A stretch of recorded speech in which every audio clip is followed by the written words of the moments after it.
तो शक्ति इशारा करती थी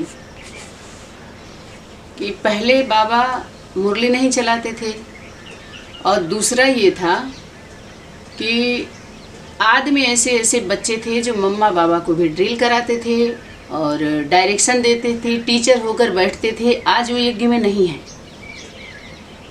तो जो भी इशारा था तो किसके लिए था? वही आदि माता पिता ही थे जो ड्रिल कराते थे। लेकिन यज्ञ के जो जिम्मेवार आत्माएं जो यज्ञ की सीट पर बैठे, यज्ञ माना माता पिता, यज्ञ बच्चे नहीं रचते हैं, यज्ञ उनके द्वारा नहीं रचा जाता है।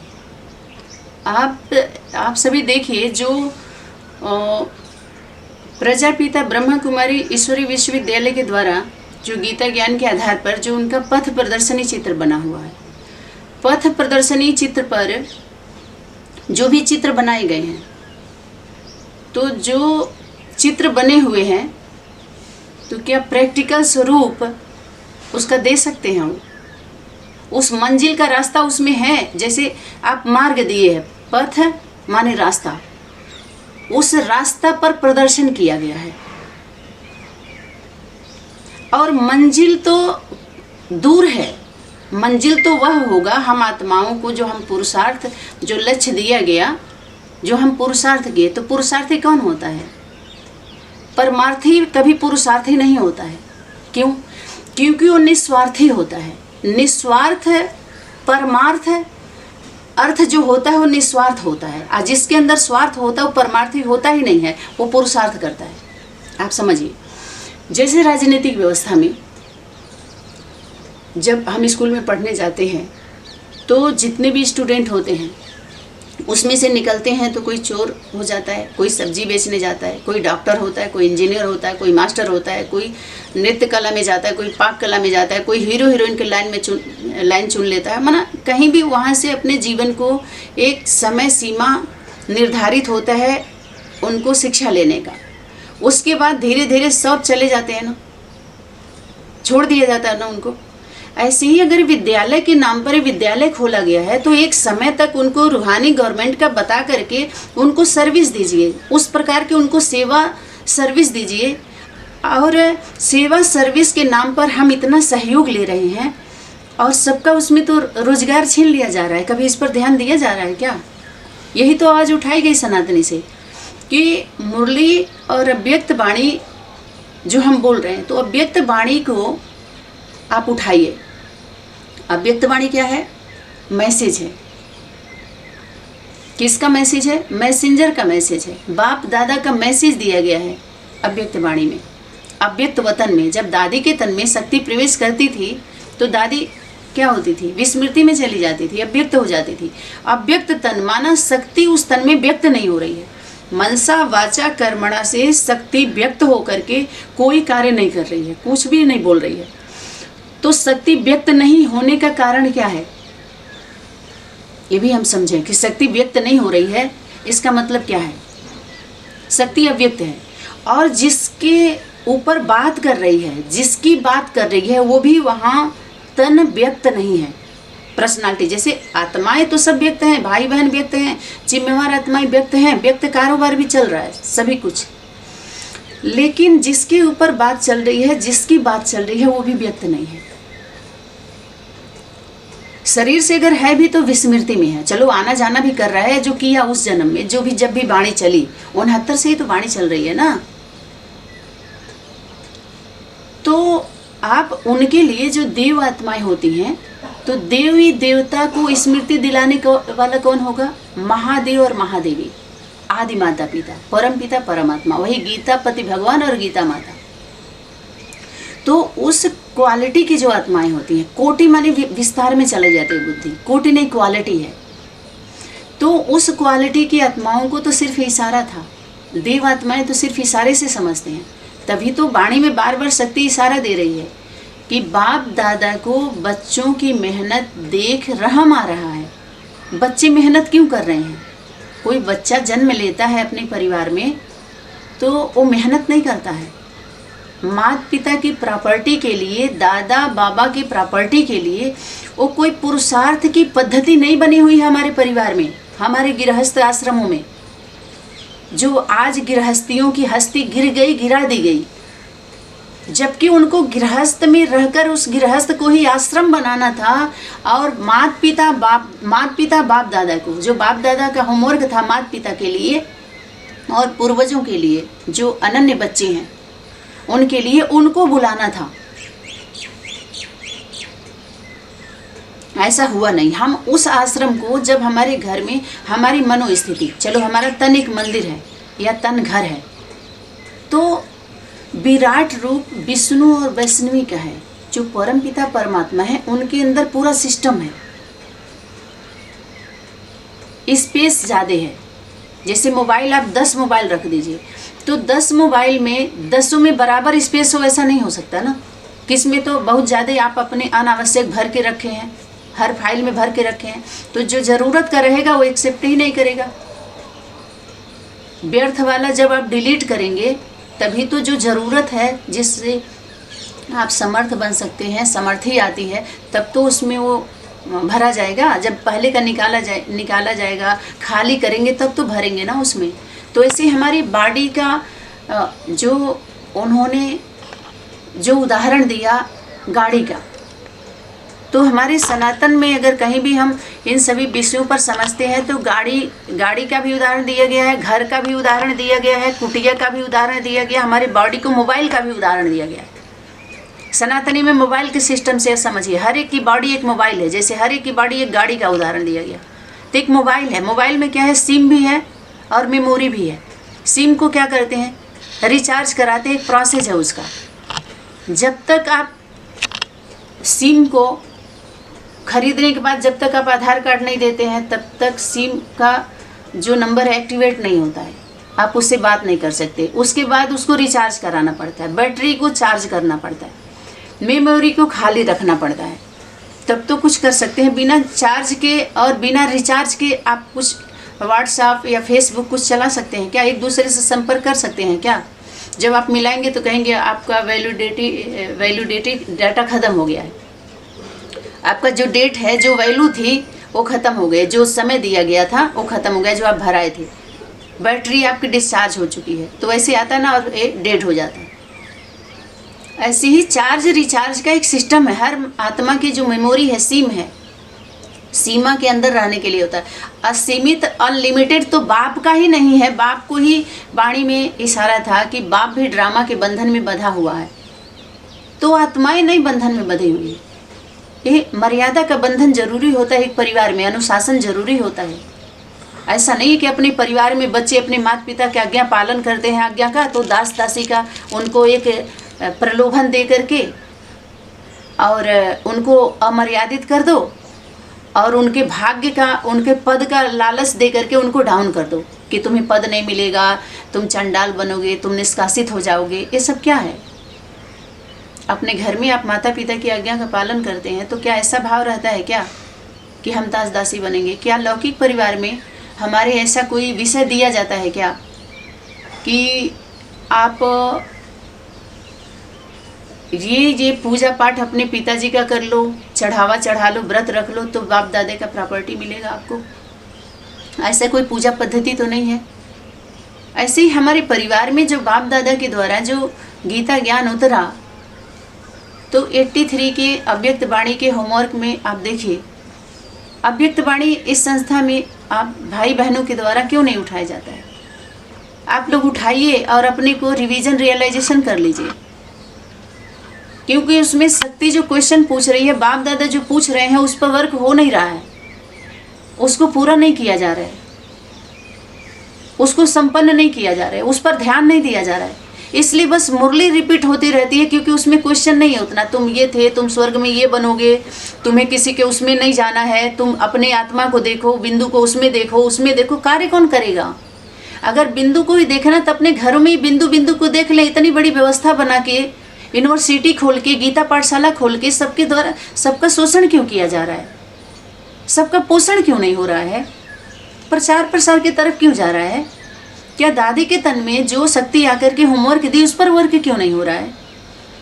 उस होम की तरफ ध्यान क्यों नहीं दिया जा रहा है, जहाँ पर गॉड मदर गॉड फादर बैठे हुए हैं? जो भी क्लास चला है, कि ये घर का घर भी है। तो क्यों? क्योंकि यहाँ गॉड मदर गॉड फादर बैठे हुए हैं। और बेहद का क्या है? यूनिवर्सिटी है, स्पिरिचुअल यूनिवर्सिटी, जहाँ स्पिरिचुअल नॉलेज दिया जाता है। स्पिरिचुअल यूनिवर्सिटी में जो स्पिरिचुअलिटी की पढ़ाई पढ़े हैं पूरे विश्व में, जो 1100 गीता पाठशाला चल रहा है, 1100 सेवा केंद्र चल रहा है, 120 देशों में चल रहा है, तो उनका रिजल्ट क्या है? उसमें पढ़ने वाले को आप ड्यूटी दीजिए, सर्विस दीजिए ना, अरे उठाइए ना, सर्विस ये करना है ना। हम सहयोग किस लिए ले रहे हैं? क्यों? हमारे बाबा के बच्चे हैं, तो बाबा के बच्चों का सहयोग कौन है? वो बाबा के बच्चे पूर्वज हैं, जो कल्प वृक्ष के जड़ में बैठे हुए हैं। तो उनका जब हम सहयोग ले रहे हैं तो उनको सहयोग नहीं देना पड़ेगा क्या? बाहरी दुनिया में जो सर्विस करते हैं तो उनको तनख्वाह नहीं दी जाती है। जो सेवा करते हैं उनको तनख्वाह पहले नहीं मिलती थी। सेवा के लिए तो वैसे ही जो मिल जाए ठीक है, नहीं मिले वो तो भी ठीक है। सर्विस करने के लिए तो नियुक्त किया जाता है, गवर्नमेंट उसकी जिम्मेवारी लेती है। तो जो भी मुरली अव्यक्त वाणियों के नाम से गीता पाठशाला सेंटर की समस्या है, वो बाहरी दुनिया के गवर्नमेंट में क्यों जा रही है?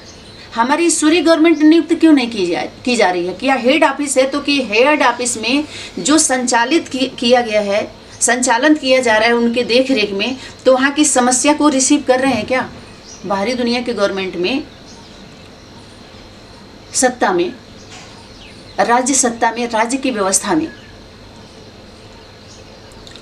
चाहे विपक्ष पार्टी हो, विपक्ष पार्टी विरोध करती है, तो जो संविधान के बरखिलाफ किसी भी पार्टी के द्वारा जो कार्य होता है तो विरोध करती है और उसको प्रकाशित करती है कि यहाँ गलत हो रहा है, इसको ठीक करिए, मांग करती है। क्योंकि संविधान की नॉलेज उनको ज़्यादा होता है, प्रजा वर्ग को नहीं होता है। जो बहुत ज़्यादा पढ़े लिखे हुए होते हैं उनको भी नहीं होता, इसलिए हम बीच में वकील करते हैं।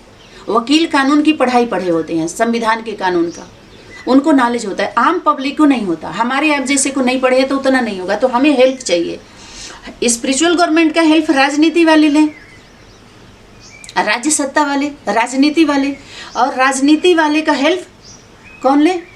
स्पिरिचुअल गवर्नमेंट, आध्यात्मिक सत्ता वाले। दो सत्ता है, सत्ता धर्म सत्ता सर्वोपरि है, लेकिन वो राज्य सत्ता के कंट्रोल में आ गई है, जिसके लिए वाणी में इशारा था, प्रजा का प्रजा पर राज्य है। यहाँ राजा कोई नहीं है। तो प्रजा, जब प्रजा गद्दी पर बैठ जाएगी तो उस राज्य का, उस देश का, स्वर्ग की कल्पना करना एक काल्पनिक बातें ही तो है। कल्प वृक्ष के नीचे, वो भी जब परमपिता परमात्मा गीता ज्ञान प्रैक्टिकल आ गई है समाधान के लिए, उस सुप्रीम ऑलमाइटी अथॉरिटी के द्वारा नियुक्त की गई है, प्राकृतिक नेचर के द्वारा। प्राकृतिक धर्म है आदि सनातन देवी देवता धर्म। तो जब नेचर के द्वारा वो नियुक्त की गई है, नेचुरल है, नेचुरल ज्ञान है, सर्वमान्य है, सर्व को अपील कर रही है, उसमें कोई वकील रख ही नहीं सकता है जो कील ठोक करके और पूरी जिंदगी तारीख देखने में और दिखाने में लग जाए और फैसला ना हो, फासला बनती जाए। समझ में आ रहा है? तो वाणी में उनके लिए जो इशारा था, माता पिता के लिए, जो सुप्रीम अथॉरिटी के लिए, ऑलमाइटी अथॉरिटी के लिए। तो बाहरी दुनिया की व्यवस्था में जो गद्दी पर बैठते हैं, जो भी वाणी चल रही थी, गद्दी पर बैठते हैं, तो माता पिता भी हमेशा तो नहीं रहते ना, परिवर्तन होता है ना, सत्ता परिवर्तन। ये 5 ईयर प्लान यहीं से तो शूटिंग हुआ है, संगम से ही, कि सब दिन रहत नहीं के समाना। प्रकृति का नियम ही है परिवर्तन, और हर परिवर्तन को हम स्वीकार करें और कार्य करें, विरोध ना करें। तो संविधान के बरखिलाफ अगर कोई कार्य करता है तो उसके खिलाफ कार्रवाई होती है, आवाज़ उठाया जाता है। ऐसे ही अगर श्रीमत को आप लेकर के आई हो, हाईलाइट किए हो, मुरली को, भगवान वाच, शिव भगवान वाच को हाईलाइट किए हो कि भगवान ने बोला है, तो प्रैक्टिकल आप परमपिता परमात्मा के बच्चे, भगवान भगवती के बच्चे हो, तो क्या प्रैक्टिकल वो हैं? उनकी वाणी जो आ रही है उनको आप सम्मान दे रहे हो, उनके स्वरूप को सम्मान दे रहे हो, या जड़ चित्र को ही आप शिवलिंग और जलाधारी को वर्ण कर रहे हो? लेकिन परमपिता परमात्मा जिसको आप बोल रहे हो, माता पिता बाप दादा का याद प्यार और गुड मॉर्निंग नमस्ते, उनको वर्ण कहाँ कर रहे हो? उनको अपने जीवन में धारण ही नहीं कर रहे हो। तो सत्य सनातन का समर्थन कहाँ हुआ? आप सत्य सनातन का समर्थक कहाँ हुए? जो समर्थी आएगी। ये विरोध हुआ ना, इनडायरेक्ट विरोध हुआ, डायरेक्ट विरोध नहीं हो रहा है। ऐसे ही अनेक संगठन, पार्टी या संस्था का भी विरोध है सत्य का, सनातन का।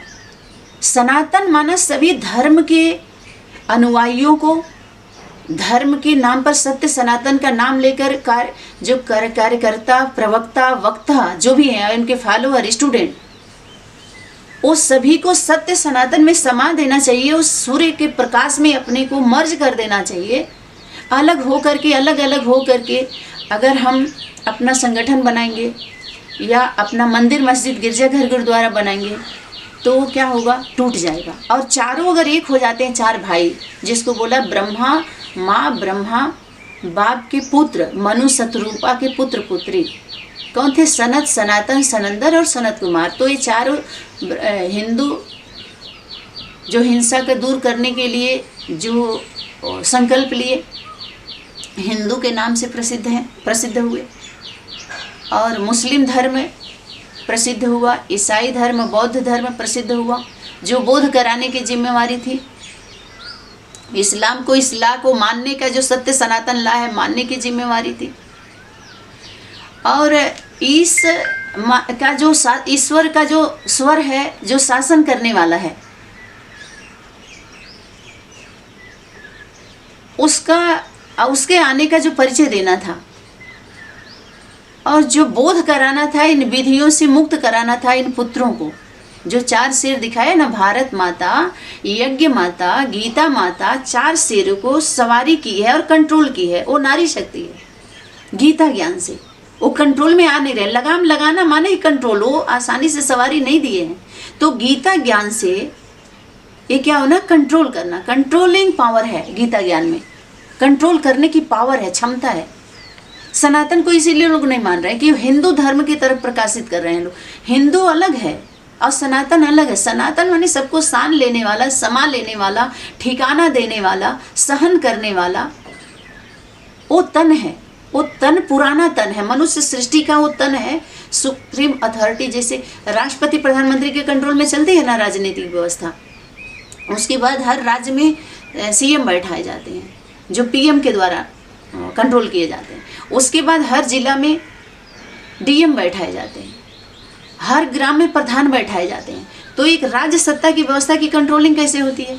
ऐसे ही हमारे धर्म सत्ता में ईश्वरीय गवर्नमेंट से अगर मुख्यालय है, मुख्यालय जो एक होता है प्रमुख मुख है, जो प्रथम, एक तो प्रथम मुख होता है, प्रथम एक नंबर, और उसके बाद उसके नीचे का होता है मुख, जो उप होता है, उससे नीचे होता है प्रधानाचार्य, उप प्रधानाचार्य। तो दो कम से कम होते हैं। उनके बाद उनके अनुपस्थिति में उनके द्वारा वो संभाला जाता है। जैसे कोई प्रिंसिपल है स्कूल का, अगर चला गया उसके अनुपस्थिति में तो वाइस प्रिंसिपल रखा जाता है।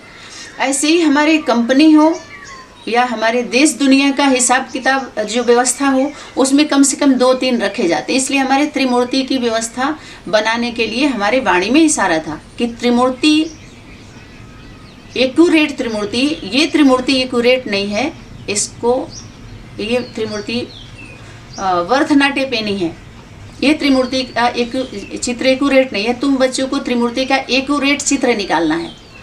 तो त्रिमूर्ति है माता पिता और पुत्र पुत्री, ये त्रिमूर्ति का चित्र है, चैतन्य चित्र है।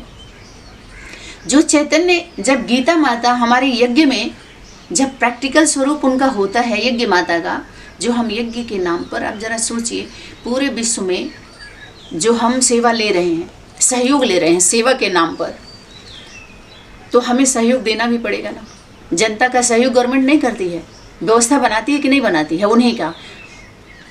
तो ईश्वरीय गवर्नमेंट जो जिस मुख्यालय में, हेड ऑफिस में, जो बीके का हेड ऑफिस माउंट आबू दिखाया और विजय विहार रिठाला पीबीके का दिखाया, और अनेक विष्णु पार्टियों का अपने अपने स्थान का मुख्यालय दिखाया है आप उन लोगों ने। तो वहाँ पर हर राज्य की समस्या जाना चाहिए, समाधान करना चाहिए ना, कि आप जो, अच्छा, जो आपके स्कूल के जो स्टूडेंट हैं, तो क्या उसी स्कूल का पेपर होता है क्या?